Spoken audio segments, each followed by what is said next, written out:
Coming up on this edition of Press Watch 2012, fact-checking, gone from a journalist's job to a news gimmick, and who's checking those checkers?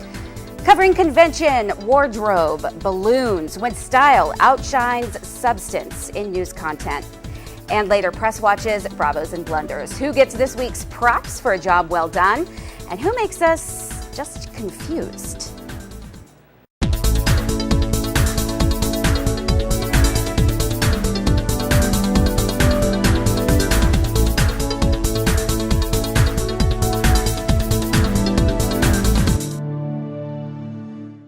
Welcome to Press Watch 2012. I'm Wendy Brunner.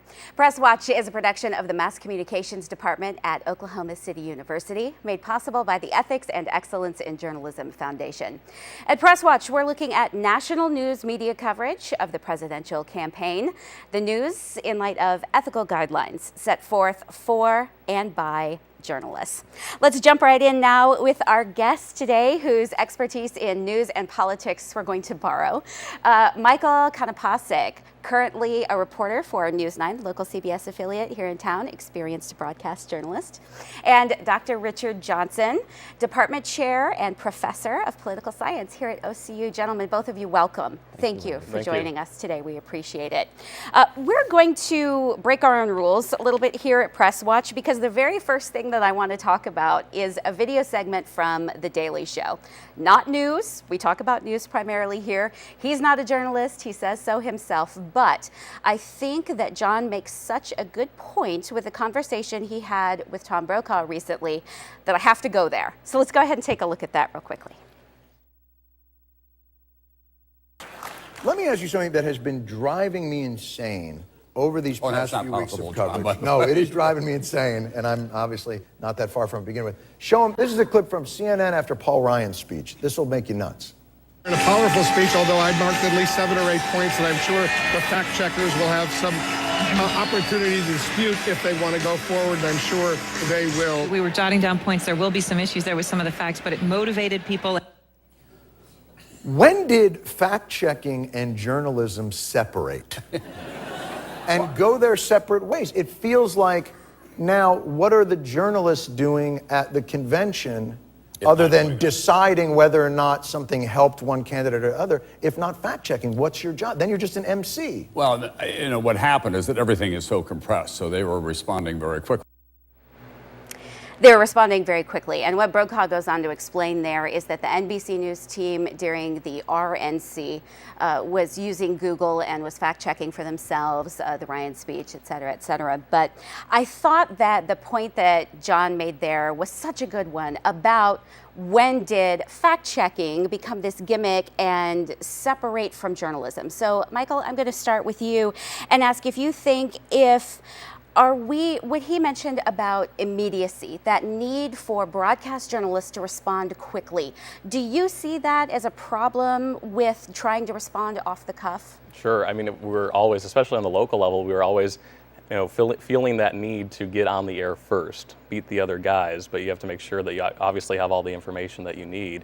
I think that a lot of it could also be economics. I mean, newsrooms are working with less and less money. It's easier to get the information, the fact-checking information from other sources, but it's unfortunate. And it's quicker and easier to respond off the cuff to the things that we're just observing, right, as opposed to digging for facts that it's more time consuming. Sure, especially as soon as the speech is over, they have that air to fill. They need to fill that time. And Dr. Johnson, I'm going to ask you this. In terms of immediacy, do you feel like we are manufacturing a sense of urgency with this? We're live for coverage. We need to respond immediately. Like Michael was saying, we've got a live shot to fill. But do you think that manufactures a sense of urgency for what is essentially a heavily scripted event? The conventions are heavily scripted. We know what's going to happen in advance. Well, I think there is the immediacy question, but I think in terms of my own consumption of the news, I try and look at different sources. I try and encourage my students in classes to look for different sources. Fox News may not be my favorite, but I will watch some of that just to make sure I get their flavor or their take, just as I would do with, say, MSNBC, CNN, don't depend on one source. That's if I had to give anybody a piece of advice, that would be it. Do you think that this idea of fact-checking, I feel personally like as journalists, that's our job. Sure. But it seems like we're hearing more and more about this for the last election cycle or 2 or 3 perhaps. Do you feel, and I'm going to put this out to either one of you, do you feel like the idea of fact-checking, is this a buzzword? Oh, I think it is, but I think you actually look at 2 different types of analysis here. There is the immediate analysis where you have the pressure. We've talked about that already. But I do think if you can remain attentive, that there are fact checkers out there that maybe we have a greater level of confidence in, who will come back not with the immediate, 2 or 3 days later. So I think it's important when you look at something, what's the immediate reaction to it, and then what is the more studied reaction to it. Sure, I think that's what's important. Yeah, and the next day I remember, they had a lot of stories that were dedicated to the fact-checking of those speeches. When Bill Clinton was on the DNC, I remember the next day on ABC World News, they had an entire package on dissecting the facts that he was saying. So. Yes. Yeah. And so that sense of immediacy, I think that what we're getting at is that we can respond off the cuff to what we're observing at that moment, and then it does just take time, I think, to present later on. Sure. And that kind of helps me segue to our next issue, which is, as you mentioned, Dr. Johnson, about taking samples from different sources, getting ideas from different sources. I want your thoughts on credibility. Before I get into that, actually, let's watch a video clip very quickly, and then I'll explain what I mean about credibility. We have a back-to-back example here from a story from ABC News, as you mentioned, from the senior White House correspondent, Jake Tapper, at ABC, versus the introduction to a story from Brian Williamson. I just want to contrast those real quickly. Let's take a peek. Of more than 500 Obama campaign pledges, PolitiFact says the president has kept 190, or 37%. PolitiFact says the president has flat out broken 83 promises. As was the case with the GOP in Tampa, not everything that was said from the podium checked out when compared with the facts. We get our fact check tonight from our chief White House correspondent, Chuck Todd. Okay, and I wanted to point out there that what Jake Tapper was doing there was he was sourcing PolitiFact. Sure. Brian Williams made a point in his intro to that story to say we get our fact check from our in-house guy, from Chuck Todd. I'm not insinuating that ABC always does that or NBC always does that. All of the heavy hitters are referring to PolitiFact or factcheck.org. But I want to ask, and I'm going to start with you, Michael, if you think that this goes to credibility in terms of using something like PolitiFact or FactCheck as a source, or do you think that there's a greater sense of credibility for the viewers if a journalist can say, we're doing our own fact-checking? I think, Brian Williams made a good point of saying that, stressing, our fact-checking, and if they can brand it that way, which, and if that's true, then I think that the viewers will respond well to that. Otherwise, I don't think the viewers really know better, know any better. And so that's the reason why a lot of news organizations can get away with that and just, going to trusted fact-checking organizations and using their research and attributing it to them. And they do attribute, definitely a good thing. I don't have to say that, but I want to ask you, Dr. Johnson, what are your thoughts on using sources like PolitiFact or FactCheck or what have you on who is checking on those fact checkers? Well, I would encourage the voters to check on those checkers. At the end, it's the voter who has to decide in their own mind what they're being told. Is it biased? Is it unbiased? Is it truthful? Is it credible? And I think that citizens today, if they really want to be serious about voting, if they want to be well informed in making their decisions, have an obligation to look at different sources, including some of those places we may look for online. Absolutely. So the responsibility is not just that of the journalist then, but of the viewer. Absolutely. Of the news consumer. Absolutely. And I just want to point out quickly, the Society of Professional Journalists, one of the ethical guidelines that we, I think, and when I say we, I mean members of the news media, I think that we try to adhere to is one about seeking truth, which says that we should test the accuracy of information. And so I wonder about your thoughts on that, Michael, in terms of using PolitiFact or Fact Checker again. Are we maintaining our ethical responsibility by using, say, PolitiFact, like Jake Tapper did, as a source? Is that any different from using anyone else as a source? Well, I think that if it's an organization that they trust and has a good track record, then it is different. But you can't just use it as a crutch the entire time. You can't just solely rely on their research and say that it's correct. I mean, it takes a little bit more than that. You need to make sure that it is correct. So just like the professor was saying, look at more than just one source and see, and then draw your own conclusion at that point, as journalists and as the audience as well. As viewers as well. Sure. All right, excellent points from both of you. Thank you very much.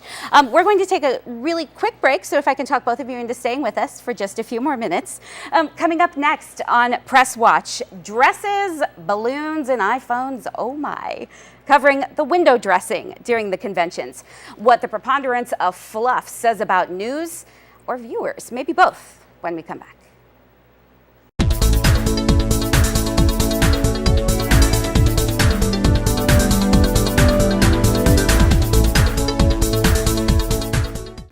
Welcome back to Press Watch 2012, where we're looking at the national news media and ethics in news gathering and presentation all through the course of this presidential election.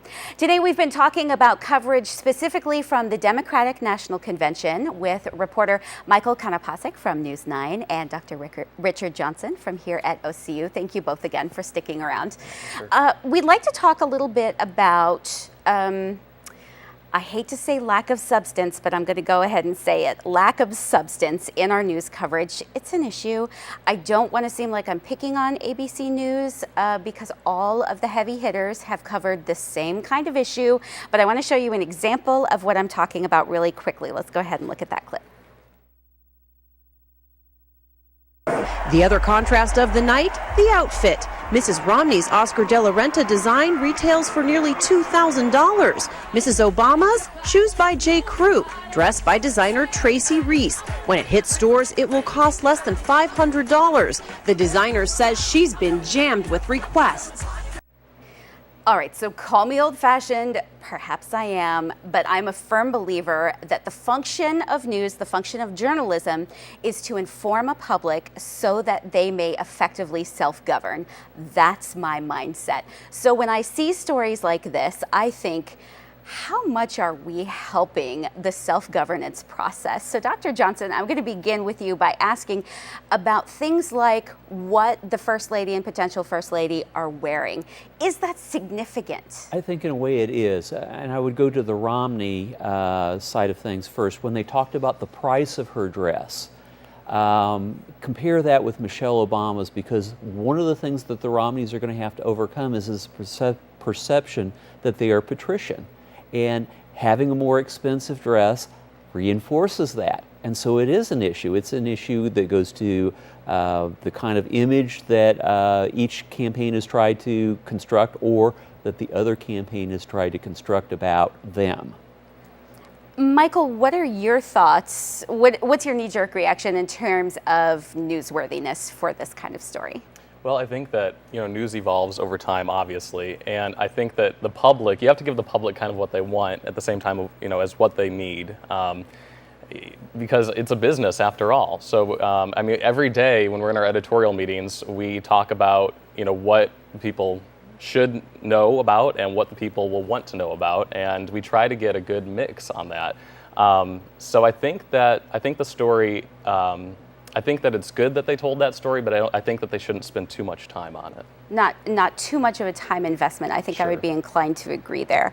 And I think both of you, would you agree that covering the optics of politics, the surface of what things look like, is relevant? Is maybe relevant isn't the word that I want, is significant? Do we need to be doing this? Do we need to be setting a tone and a feel for these kind of events? Well, I think sometimes there's this idea that we can't let the pictures speak for themselves. And I don't know whether that's the ego of the journalists or the demands of the audience, but there are times when you should just let the picture speak for itself. Sure, I agree. I completely agree with that.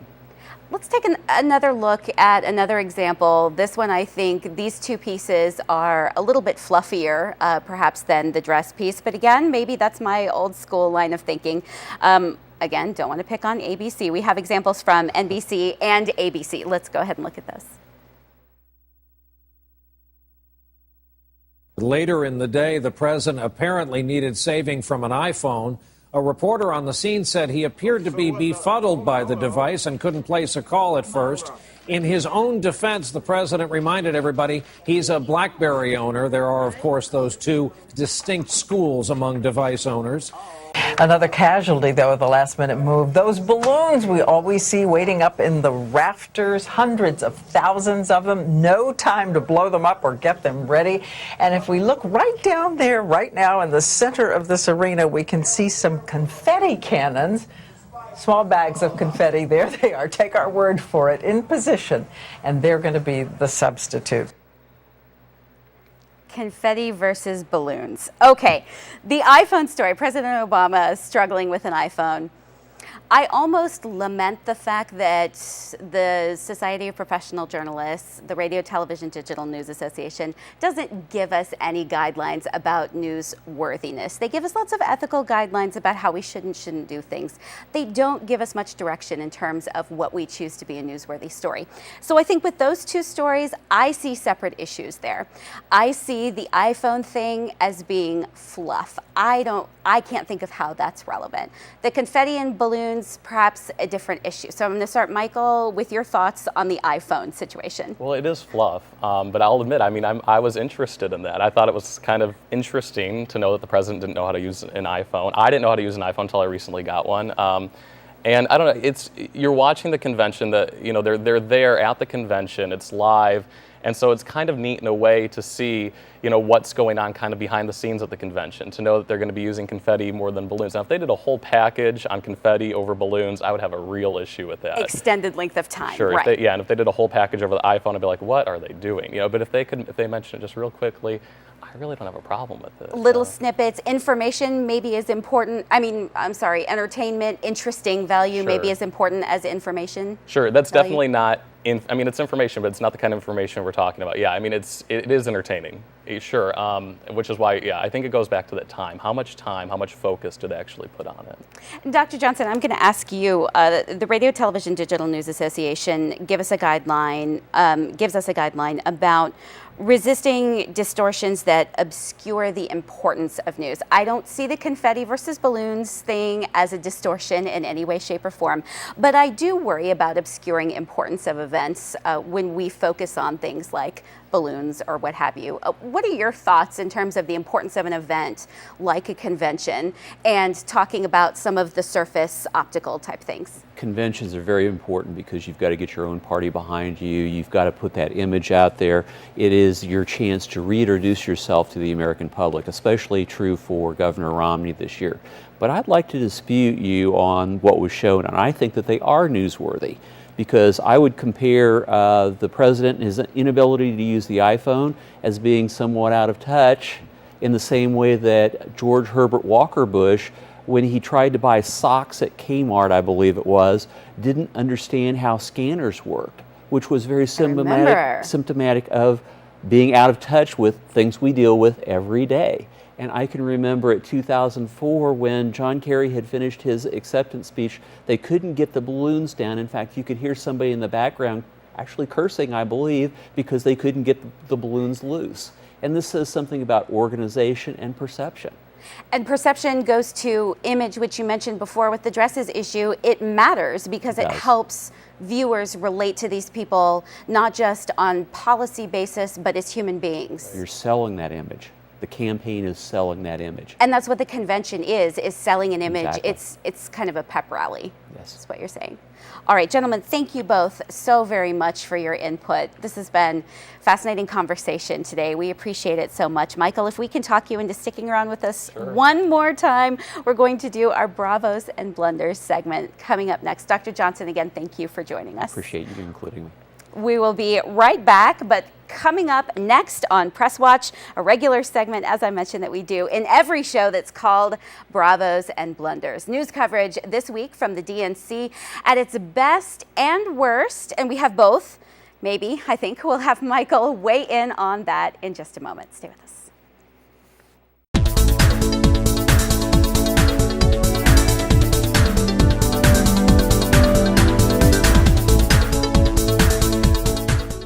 Welcome back to Press Watch 2012. We're still talking about national news coverage of the Democratic National Convention in Charlotte. And it's time now for Press Watch's Bravos and Blunders. It's a few examples of the best and worst we've seen in journalism recently. And we're going to bounce those off of Michael Konopasek from News 9, who's been kind enough to stick around with us. Michael, I want to show you, let's start off with our blunder. And maybe I should preface this by saying, maybe not necessarily a blunder, maybe not news at its worst, probably not, definitely not news at its worst, but I think that maybe it falls into the not a great idea category. Okay. So this is a clip from CNN Newsroom. Let's look.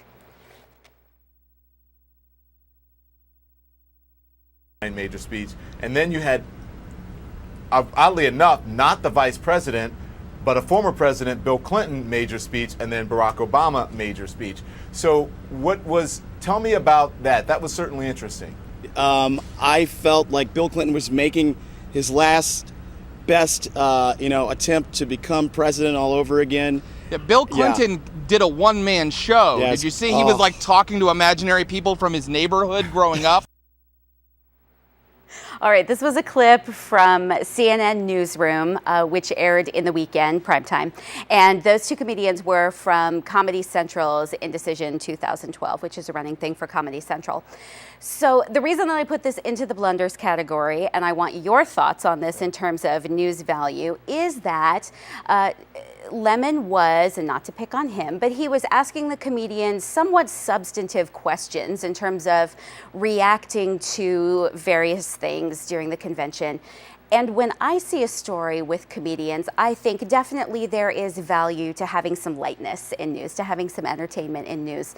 But when I see an interview with a comedian, I expect the questions to be more along the lines of, how do you see the role of comedy affecting elections, something that's relative to their expertise as opposed to an opportunity just to get a joke? Mm-hmm. So what are your thoughts on that? I think it depends what they were looking for, what CNN was trying to get out of that. If they wanted to go into it from that aspect of trying to actually get something meaningful as far as, maybe an expert's take on something, which obviously I wouldn't think that they are. I mean, I don't know their credentials. They are comedians. I think that they definitely missed the mark at that point. But it's kind of, I noticed at the bottom said it was looking through comedy's lens. I think that maybe it's more of a human interest kind of a thing, wanting to know what do comedians think about the speech, because in all different areas of life, there's different ways that you can kind of make fun of different things. That's and so true. that was kind of interesting in a way. So yeah, it's interesting, but yeah, definitely, I don't think people should watch that and think that you're actually looking at correspondence that are necessarily talking about what was in that speech. And I'm glad you mentioned to the lower third at the bottom of the screen that said through comedy's lens, because that served through the entirety of that segment, which we cut down for brevity. It was actually 2 or 3 minutes long, but that was up through the entirety of that. It was fairly long, and it was a lot of back and forth with Lemon and a lot of ha-ha, a lot of jokes. Lemon did a little impersonation of President Obama, but they did keep that lower third at the bottom that said through comedy's lens. So at least I think we were giving an indication to viewers that, hi, these are comedians, these are not correspondents. However, it just felt like in a program to me like Newsroom, which I think of as being hard news centered, that perhaps it was a little too light. Yeah, I mean, if it's branded CNN Newsroom, then yeah, I think that maybe it should have been in a different show. It was, if it was right after the convention, that would be, but you said it was on the weekends, right? It was weekend. And weekends are slow news days, I will say. Yes, so. Especially for a 24-hour news outlet. So maybe not a blunder, we'll just call that, maybe we'll put that in the not so awesome category. Right, in the moderate, yeah. Let's take a look at our Bravo for this week. Our Bravo is from CNN, from Anderson Cooper's Keeping Them Honest segment. So over and over again, the president and Democratic leaders talk about 4.5 million jobs. But keeping them honest, what they don't seem to want to talk about is the kind of jobs that have been added. And that's important to know. Jobs have been created in the past 4 years, but more than half of them, 58%, have been low-wage jobs. That's according to a report by the National Employment Law Project. And that backs up another report from the Labor Department that shows more than half of the workers who lost jobs and managed to find new ones are now working for lower pay. And focusing on just this latest jobs report that was released today, 96,000 new jobs were added in August, but that's still some 24,000 fewer than what economists were expecting. Economists call the report disappointing and say that at least 150,000 jobs have to be created each month just to keep pace with the population.